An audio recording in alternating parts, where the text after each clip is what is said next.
Assalamu alaikum, good afternoon, and a very warm welcome to this afternoon's episode of Talking Point. I'm your host, Saeed Niaz Ahmed.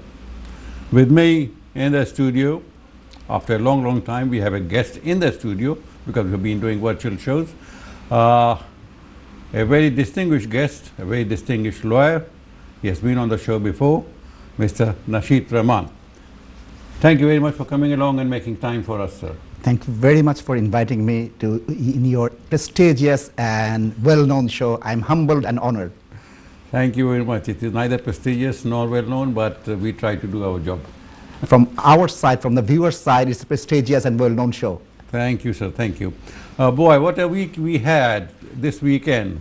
World leaders, including the US President Joe Biden, German Chancellor Angela Merkel, all, and 7 other leaders, 5 other leaders assembled in the tiny place called St. Ives and Carlisle Bay in Cornwall to discuss the world's fate.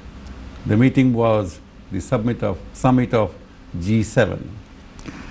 But whether they achieved their goals, we do not know, but England team did score a goal against Croatia. So we started on a good note.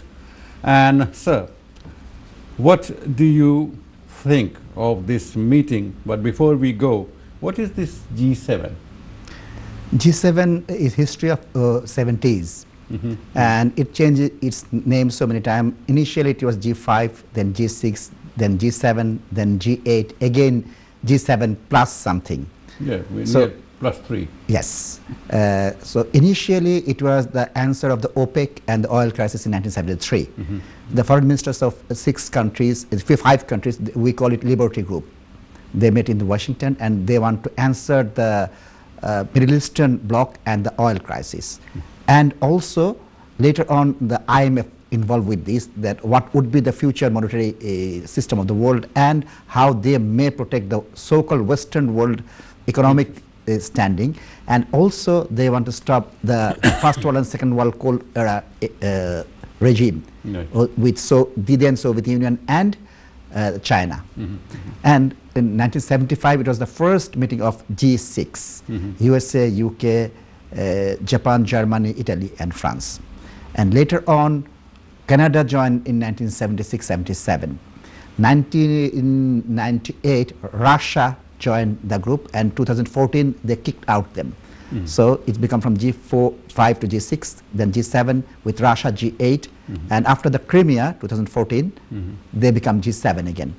And although EU is not part of G7, they have a secretariat for G7, Right. and they are having the status of the full membership, and Australia, India and South Korea is invited for this year's G7. Right, right. But only 2 nations from Europe, isn't it?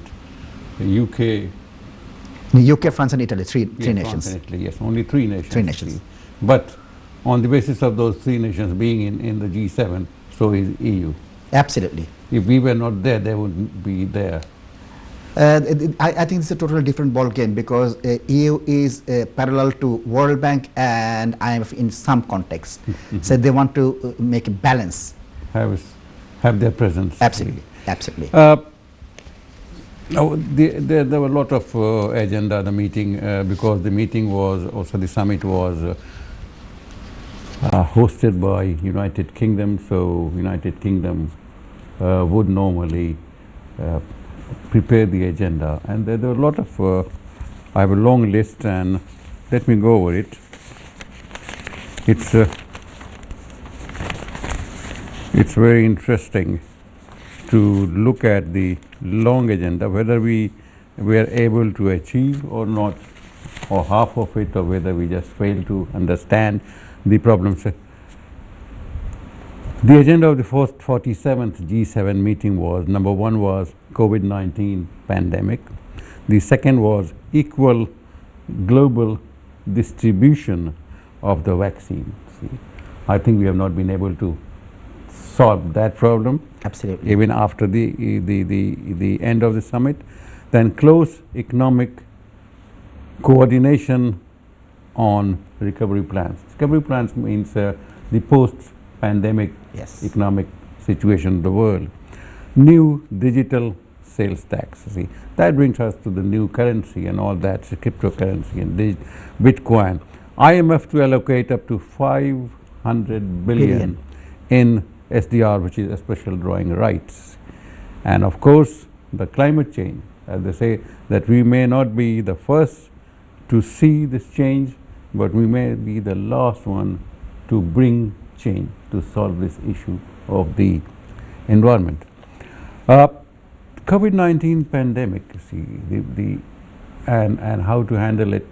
There are still today, it is said, I read somewhere, that in Cornwall, more people have been vaccinated than 22 African countries put All together. together. This is a horrible situation for these most economically developed countries to look at it and not arrive at a decision. How do you see that? It reminds me one quote from Nelson Mandela. When he became the president of South Africa, he answered just one question: until the Palestine is free, no one is free in the world. Right. So if I convert it, until everyone in the world is not vaccinated, no one is Yes, free from yes. COVID-19. Right. Right. We, the Western world, we forgot this phrase. We think about like Donald Trump. Let us say my people, but we forgot that my people is whole universal people. Yes. Our people. Our people. And second thing is, if you look at the Spanish pandemic in 1920 and previous pandemics in the very same era, 15th, 16th, 17th and 18th century, Yep, in the second decade, it's repetition. And we forgot all the collective knowledge of mankind. And it is the teaching of the history is when we think we are supreme. We achieve the supreme education or minds of the human being. That's the end of that era. So we are giving the price of our ignorance. Our means political, legal, Yeah, social, the collective. collective. It's collective failure. And it's not that we forgot it. George Bush, Barack Obama, then Bill Gates, everyone warned. WHO is warning the whole world since 1995. No one bothered or care. The supreme financial beneficiary like AstraZeneca, Pfizer, even they know it. There's no fund for research. And beautiful minds, educated team, and everything is there. Even that Turkish couple in Germany, they have the facility, they have the know-how, they have the technology, but there was no budget because they are not ready for the pandemic and that kind of budget. And even in G7, they mentioned COVID is nothing. We have to prepare ourselves for the next pandemic. But this has not been solved. Because if we don't think today, in 30 years' time, the world will lose another 20 million people. So we're ignoring the force of nature. That's the most unfortunate thing. That's the most dangerous thing because this will multiply the loss of human beings, the loss of lives. Right now, it will multiply and go on multiplying and getting bigger Absolutely. and bigger. And in different contexts, what I think, this is the failure of democracy. You have to think about your voters in 2 year, 3 year, 4 year time. Yeah. They will ask what you have done for my nation, my neighbors, my relatives, Yep. not the whole world.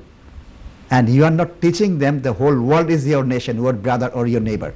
Yeah, but we are not an island state. I mean, I mean metaphorically, nobody is an island. See, we are all related to each other. We are sitting here transmitting a program that is being seen all over the world. See. So we are related in one way or other to all the nations. See. We use English language so that it can be understood over a larger area. See.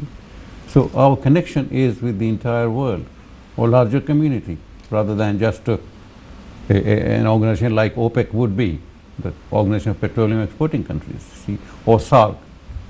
Yes, South Only Asia. seven, Yes. it's the 7 nations, you see. So we have to think bigger and bigger to remain big and get bigger. Otherwise, we'll get smaller, smaller, smaller. You're absolutely right, but from the perspective of a politician, He have to answer to his voters, Yeah. to his voting diaspora. They don't understand your language. They don't vote in the ballot with your logic. So that the reflection of their voters in the COVID policy in the whole world. Right. Even Donald Trump's position was absolutely clear and Biden's position is clear. Even if you think about Mexico, Brazil, Philippines and India, all the dictators, they're doomed by COVID-19, still they're upholding their policies. They say, yes, we are right. In Brazil, the still president says it's hoax. In still India, they are using cow dung. In the era of, yes, 21st century. And the politician is endorsing all those things. Well, he could not, Mr. Modi, I read that he could not travel because of the strong, the spike in the cases of the Delta variant, which is said to be originated in India. And if you, I do not know, I'm not a doctor, not a medical person, but if you don't take care, things will get out of hand, definitely. Absolutely. And I'm worried about India. I worry more about Bangladesh because Indian health system is much better than Bangladesh system. Yes, yes. And they can control and they can administer the lockdown. Unfortunately, in Bangladesh, we cannot administer the lockdown. That's the most unfortunate thing. This is unfortunate because the borders are so porous. See, you have 3 sides, India, and on one side is the water sea, and then with this. What's this land? The agreement that their trucks can carry transit agreement. See, the trucks can carry. See, so they enter our country, and if they enter from the western side and have to travel to the eastern side, see. Yes. See, it's several hundred miles. Crisscross the whole country. And they are transmitting. Coming in contact with people. They need to go to the restaurant, to rest rooms, and all of us. See. So they're getting in touch with people, and whether those people are taking enough precautions. See. So Bangladesh has a problem with regard to this COVID-19 Delta variant. You have to understand, in the preparation of G7, the Indian foreign minister was in UK a few months ago, and some of his teammates were affected by COVID, and he was confined to his hotel room with the supreme duties and all the COVID tick boxes. If the foreign minister can bring 2 members of his team with COVID-19, you can imagine about the poor truck drivers from India, from one part to another part of Bangladesh. Okay, sir, we need to take a break. Thank you, viewers, for being with us. We have to take a break, and then we'll come back to continue the discussion. Don't go away. We'll be back soon. Welcome back. Just before the break, we were talking about G7 and whatever it has achieved or not achieved, and what does it stand for. Yes, sir. What are the priorities? You will come to that later in G7. But what is G7? What does it stand for? And what it has achieved so far is not very short history. If you look at the OPEC, if you look at the EU, if you look at the ASEAN or SAARC, everyone have some achievement. In world politics, there's not a single big achievement from G7. It's a elite club, supreme elite club of the world. Every 1 year, 2 year, the world leaders from 7, 8 or 9 countries. Richest economies. Yes. They come with their wife and with the barbecue, luxurious dinner and lunch, working breakfast, working lunch. The group is sponsoring. See, they are hard pressed. They are always working. You see, whenever they are having lunch, they are working. Having dinner, working. Absolutely. And what they have achieved in 47 G summit? That's my question. Whether there is a formidable agenda and the implementation of the agenda, answer is no. Even if you look at the 500 billion pledge from Biden through the IMF, it is a virtual second Cold War from my perspective. Because when Russia was in G8, it convert from communism to socialism to democracy and capitalism. Now is second era of Cold War between Russia and West. If you look at 2016 election, Scotland election, Brexit election, this one allegation, the internet hacking and the manipulation of social media by Russia. Even there's a massive inquiry in Hillary and Trump's era. And there's a report that yes, there's a Russian hack. And the second one is the Chinese economic push, and they want push back. So it's again the same agenda, same goal, same big boys, and different connotation and different phrase. Big boys and bigger balls. See, Absolutely. when Union of the Soviet Socialist Republics existed, the world was a bipolar Yes. situation there was. See. Now, when it disintegrated, there was no superpower to challenge USA. See. Now, this is a remnant of the G7 is a remnant of I am the biggest, feeling that the West is much higher than, because Soviet Union is not there. Now, you get rid of one quote-unquote devil, you get another one. Another, absolutely. You have Moscow out, Beijing. Beijing is there. And I think Beijing is more dangerous than USSR, because USSR have no stake whatsoever in the technology, in manufacturing, in IT, in land grab in Africa and Asia, and building the massive projects like in Burma, in China, in Guadalajara, in Africa, you name it, in South America. So China is the real big boss in the world manufacturing and power grabbing. So Russia was just state power and communism. And there's not a single power who can confront on that scale against China. You need G7, G8, G9 or EU. Do you think that China is only exporting economic muscle power? They are building football stadiums in many countries. Absolutely. To control the young people's minds. But are they trying to also export their ideas?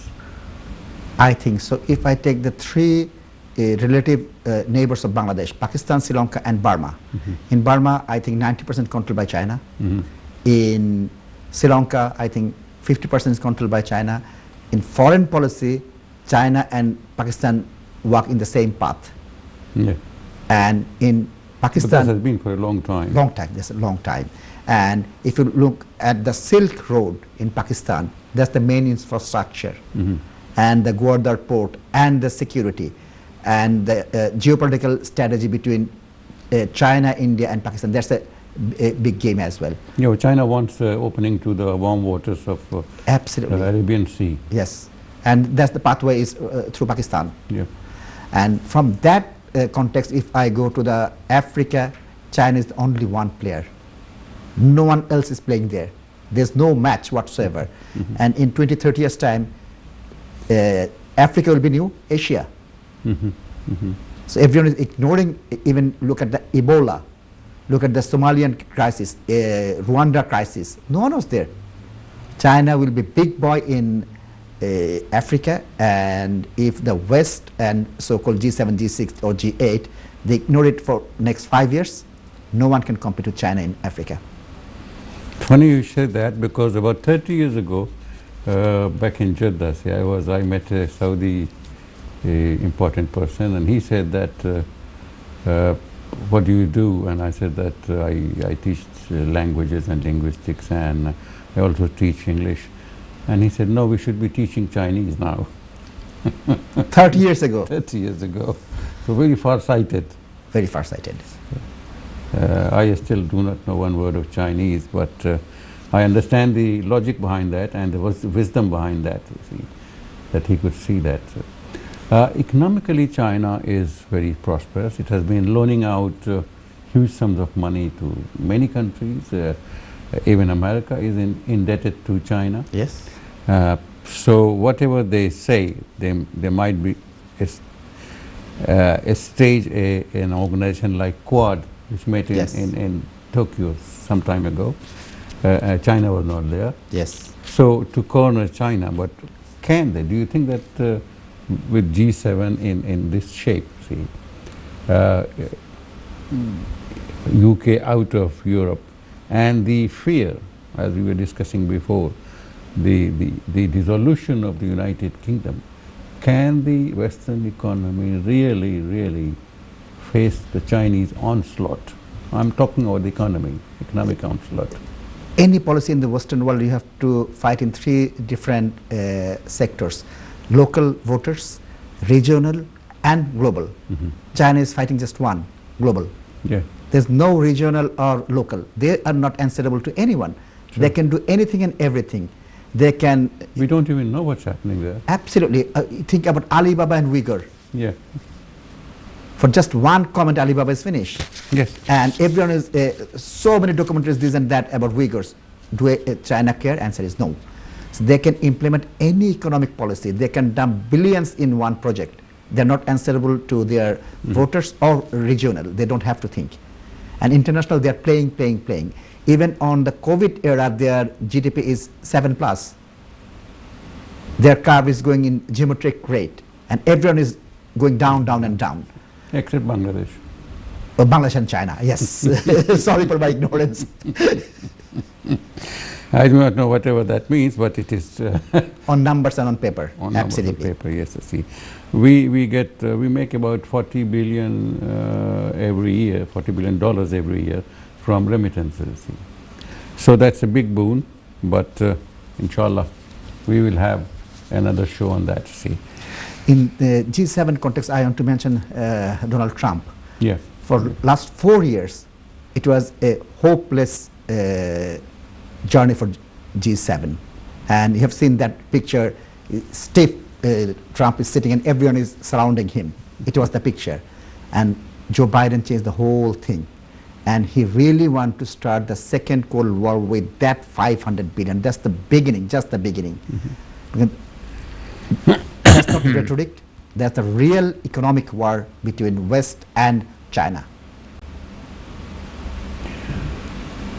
Looking at the present situation, China is on its own. It has friends, so-called, but they are not really friends, but they are indebted. They have no other choice. See. Burma has no choice. If today they had a choice, they would probably choose a better friend. See. No, China is a very good political operator. If you look at the Libya, the China was the biggest economic, military, and all other supporters of Gaddafi. As soon as he is troubled, he is the friend of that Khalifa, this and that. If you look at Sri Lanka, the Rajaprakash gang and the family, the China was the biggest supporter of them. And the day after the Girsina take the helm, they were supporter of Girsina. Now, Rajaprakash is again on the power. They're playing with them. So they're very good operator. Whoever is in the power, I'm with you. They support the chair. Yes. And effectively, I don't know other politics. In Sri Lanka and Libya, they play the same card. And they are not the loser.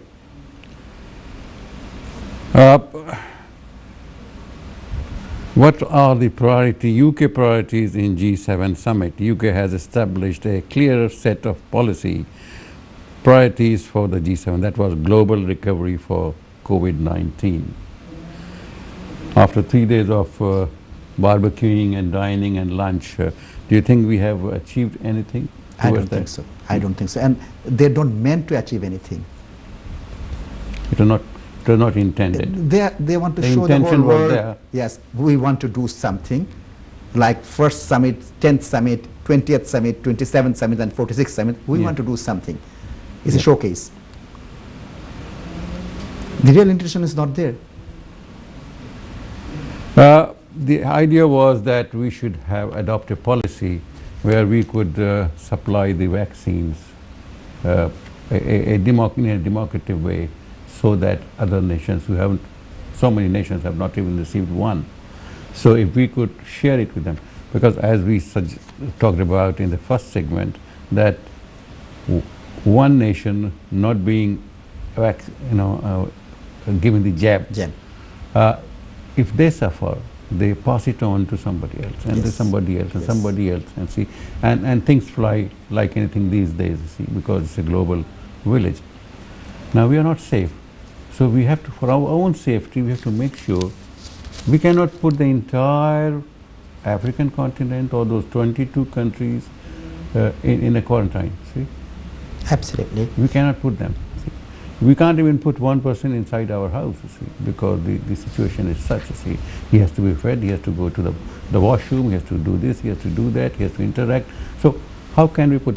And if we don't understand that, we don't share our knowledge and our resources regarding this, the vaccine availability, we are doomed. We are not going to survive. I agree with you, but if I take the lesson from the history, in 1986, just prior to the World Cup 86 in Mexico, there's a massive earthquake in Mexico. Yep. Whole world promised we'll do this, we'll do that. They do only on the cities where the football is hosting the game. Yeah. If you think about the Greece, before the Olympic, they have natural disaster. Even in USA, Arkansas, they were inundated by the flood, and only the white neighborhoods, they could get all the benefits, but the black neighbors, they're abandoned. And even in Kashmir earthquake, in the tsunami in Philippines, they suffered. We're just talking about Japan, no? Not only Japan. Philippines, Indonesia, Malaysia, they also are affected, even in Sri Lanka and some part of India. Yeah, yeah. So we know what the world leaders say and what they do. And do I believe they will implement that global vaccination? Answer is no. One of the aims was also to the ideas or the policy priorities was that championing free trade. Yes, that's the most best selling point of this summit, and they really intend to do that, and they want to intend to sell their own goods and their own benefit. That's the full motto of capitalism. That's the big boys club of capitalist democracy in the world. So they do believe on that, and they will implement it only to profiting their own nation and own government.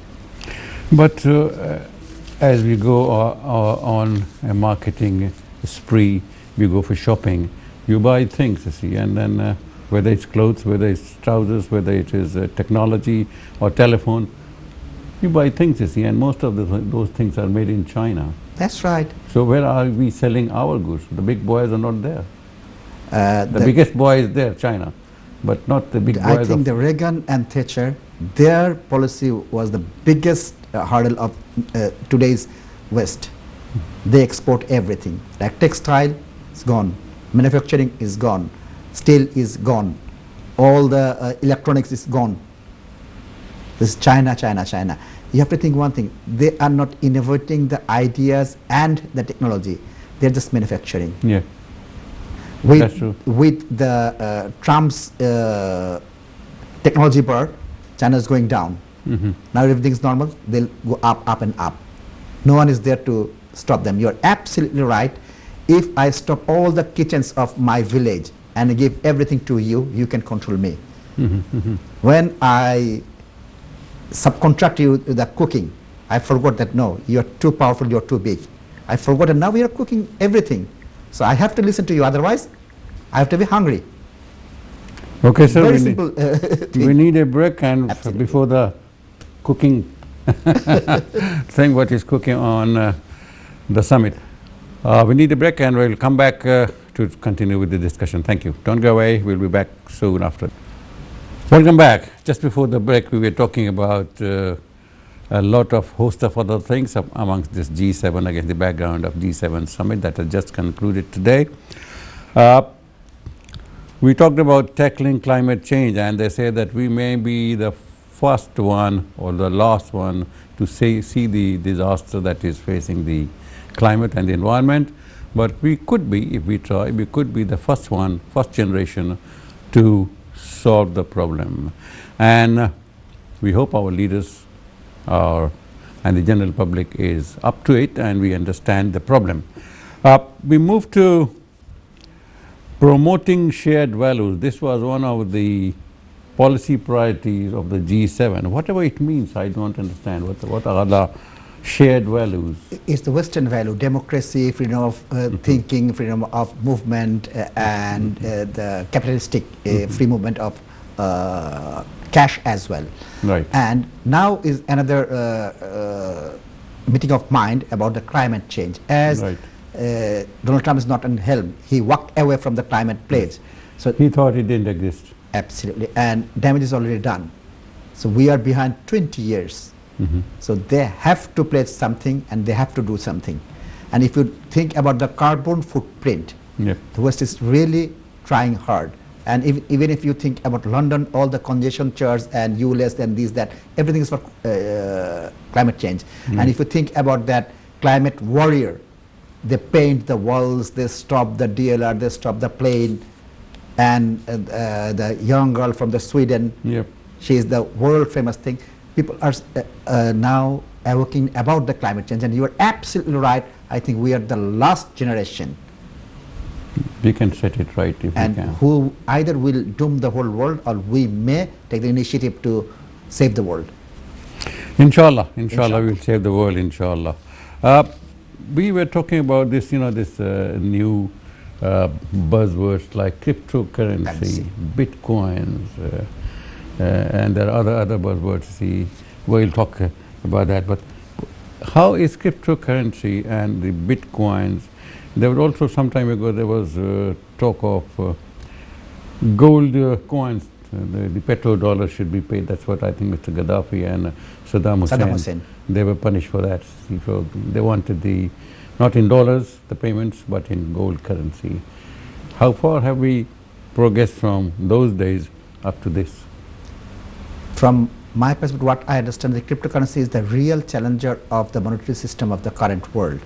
And as it is not regulated, and it is not like conventional currency, and it's not on the currency share market.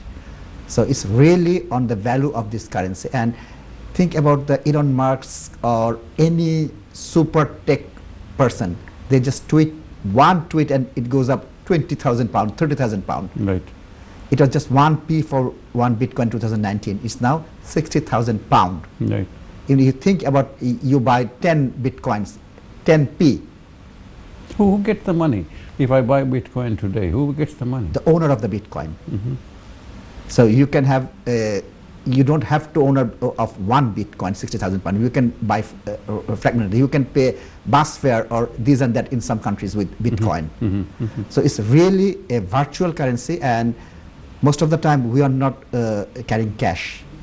We are doing the same thing with the Bitcoins. Your card, your number, your bank account. When you are paid, you are not paid 5,000 pounds. You are paid some number in your bank account. Yep.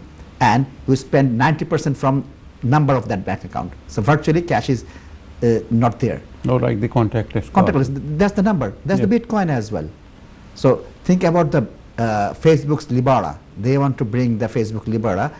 There's more than say 2 billion Facebook users. They start, they have marketplace. You can sell and buy anything in Facebook.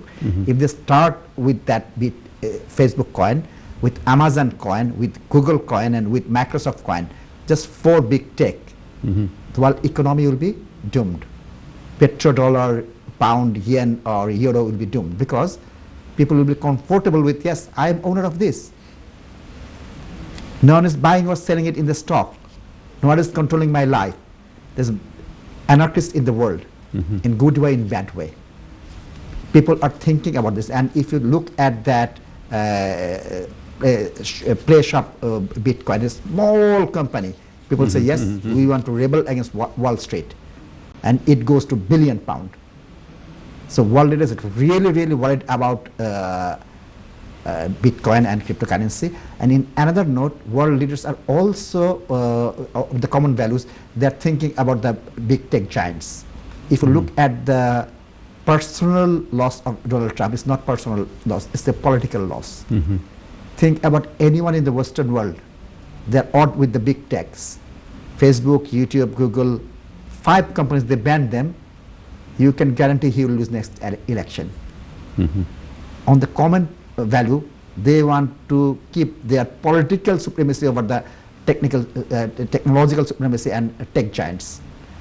If I take just any billionaires in Google, Facebook, YouTube, not with the names, because Steve Jobs is no longer there, but the billion is there, owner is there.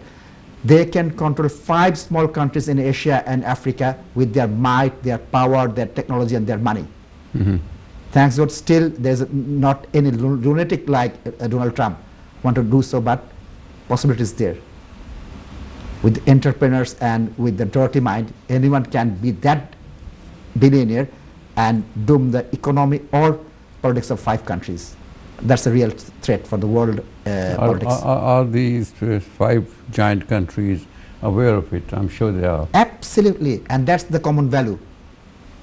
And they have to be prepared for that to meet the challenge. They are not prepared, because when I am using Google, Facebook, YouTube and all the media for my election gain, for my propaganda gain, to kill my opponent, to smear them and to the yellow journalism, again I'm talking about all those means, what I'm using against my opponent, I have no moral value. Leave aside moral values. The whole idea is to make money, isn't it? Absolutely. Absolutely. Politics ends at the bank. Yes. Either the looting the bank or getting the money out of the bank and running away, or using it to their own advantage. There was a question, will the G7 summit in Cornwall, which has just ended, it will be a dawn of global Britain, because Britain, though left the Brexit and Brexit deal, but chairing the UN Security Council and host of climate change conference in November in, I think it's Glasgow, November 20 or 2021, it's this year. UK holds presidency, and therefore it can set the agenda. Yes. What I understand, Boris Johnson, he picked a fight with Macron, and on the face of it he win the fight. And he also waiting for a big fight with EU. The pitch is ready, and G7 was the initial pitch of that fight. On that context, a warm-up. Warm up. I think on that context, UK and Boris Johnson is the winner. Boris Johnson the winner. So you think that EU versus UK fight. As you were talking about politics, so it is good for his politics. Yes, absolutely, absolutely. His plummeting rating is up now. There is one small point that I wanted to discuss with you, because you are a lawyer. You must have seen on our streets there is a small scooter, battery operated, running at the speed of maybe 10-20 miles per hour. See. What is the legal situation? Legal situation, you may operate not the power generated one, this pedal one, in the pavement, not in the road. Legally, you are not permitted to operate in the road. That's the problem. Right. I looked up, and it said that you can operate the power operated one on the streets with a maximum speed of 10 miles per hour. But you need to have a driving license, full or provisional. That makes to me some sense, because then when you have a driving license, you have the road sense. See, you know what is at 10 miles or 20 miles, you can cover this distance, you can avoid this car, you can overtake this person, or the cyclist, or the bus. So that makes some sense, you see. But right now, and there are accidents taking place everywhere. Yes. As long as it is practiced in parks and open spaces, away from large traffic, huge traffic, then it's okay, it's safe. But these days, as you go out on the streets, you will see somebody just goes past with shoe. Yes. And if he had hit you, God save us. And the Queen, of course. And different note, the power generated scooty, there's so many incidents of fire. Yep. There's a safety issue as well. Yes. See. Because people will go for cheaper Absolutely. models and cheaper gadgets Version. available. See. Yes. And its maintenance as well. So younger people, they tend to enjoy, not the maintain. Yep, they enjoy the speed. You see, when Mr. Ford had produced his Model T Ford back in the last century, I think, even before that, I think. The maximum speed of Model T Ford was 10 miles per hour, and by law, people were not allowed to drive it on the streets which was not paved streets, and a man had to carry a red flag in front of that car to warn people that something uncontrollable is approaching. See, because it was a machine, not a horse. It makes sense. It makes sense. See, so. Are we going back and shall we need a man in front of the scooties to... What my understanding is, sometimes we lost our wisdom. Okay, sir. We have gained a lot of wisdom from you and your explanations. And thank you very much for coming along. It's my pleasure and honor again. Thank you very much. Thank you very much, viewers, for being with us, and we hope that you have come out a little more well informed about the G7 summit and its implications. See you again next week, same time, same channel. Take care.